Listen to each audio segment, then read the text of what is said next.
Thanks for staying with us. This is Business Incorporated on Channels Television. I am BC Adebayo. On today's program, one of Nigeria's 5 Tier 1 listed lenders, GT Bank, announces quarterly earnings that beat the street. And Stanbic Bank Uganda declares lower pre-tax profit of $36 million in the first half of 2017. Plus, shares in Vodacom Tanzania rises nearly 6% on debut at the Dar es Salaam Stock Exchange. Well, let's start at the stock markets now, beginning from Africa, where the indices are mixed at intraday. The Nigerian All-Share Index is still pointing southwards at 36,846.35. The South African Bourse turned positive after several days of bearish performance, with the index up 1.22% at intraday. Egypt's index is also up 0.44%. The Kenyan stock market took a break from its almost one week positive rally as the index closed 0.06% lower on Tuesday. And the markets in the Middle East mostly moved sideways in a quiet early trade on Wednesday, although two major stocks in Dubai, that's the GFH Financial and Union Properties, rebounded modestly after sharp losses yesterday. The Dubai index is 0.27% higher at intraday. Abu Dhabi's index gained 0.59% on the back of a 3.4% surge by Dana Gas, as it reported a 71% leap in quarterly profit. In Saudi Arabia, the index edged up 0.04%. Qatar's index fell 1.23% as Investment Holding Group, which had tumbled 13% from its initial public offer price in the past 2 days after listing on Monday, lost a further 2.1%. European stocks pushed higher on Wednesday, with stocks continuing to recover after the flare-up in tensions between the U.S. and North Korea. Investors are also waiting to see what lies ahead for Germany's second-largest airline, Air Berlin, after filing for bankruptcy on Tuesday. DWTV Channels TV financial correspondent Ulrich Batz is at the Frankfurt Stock Exchange to tell us more about the markets today. Many thanks, Ulrich. What are the major headwinds for Air Berlin, and what's the way out of troubled weather for this German airline company?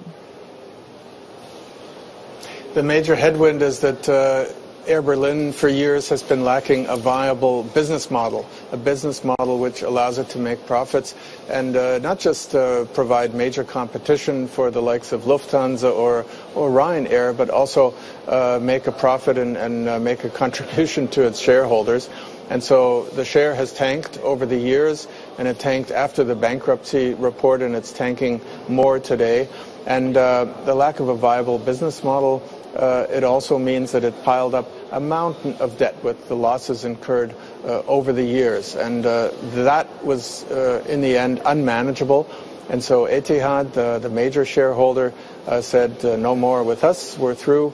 And so now the German government is stepping in, at least for a time, with a 150 million euro loan. It's not a bailout package. That's what the economics ministry insists. It's a loan.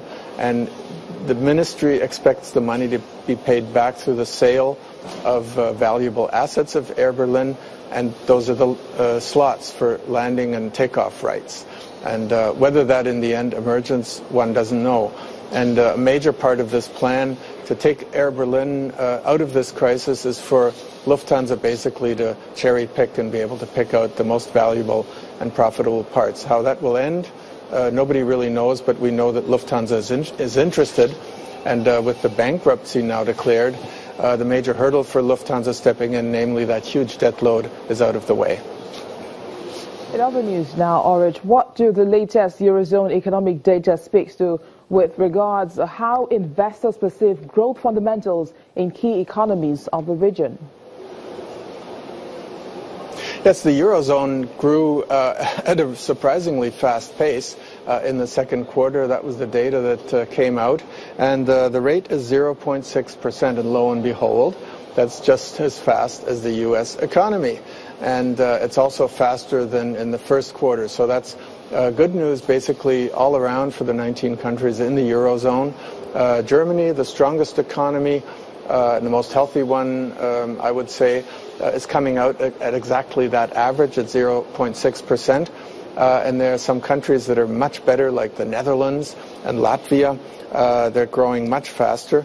And Spain, Austria, Cyprus, for example, are also growing above average. Italy, also with a huge debt load, is underperforming, though. Now, how are the European markets pricing in the one-day, one-trouble scenario playing out of the Trump's administration? Yeah, it's amazing. It's astonishing when you hear my answer. It seems the market is not really factoring that in at the moment, neither positively nor negatively. I talked to a trader about this today, and he himself was astonished. And he says that it's terrible what he hears coming out of the White House. He can't fathom that. It's something that people have never seen before. But the North Korean conflict for a time did depress markets, and it also moved the foreign exchange markets. But that seems to be shrugged off now, and things seem to be back to normal for the moment.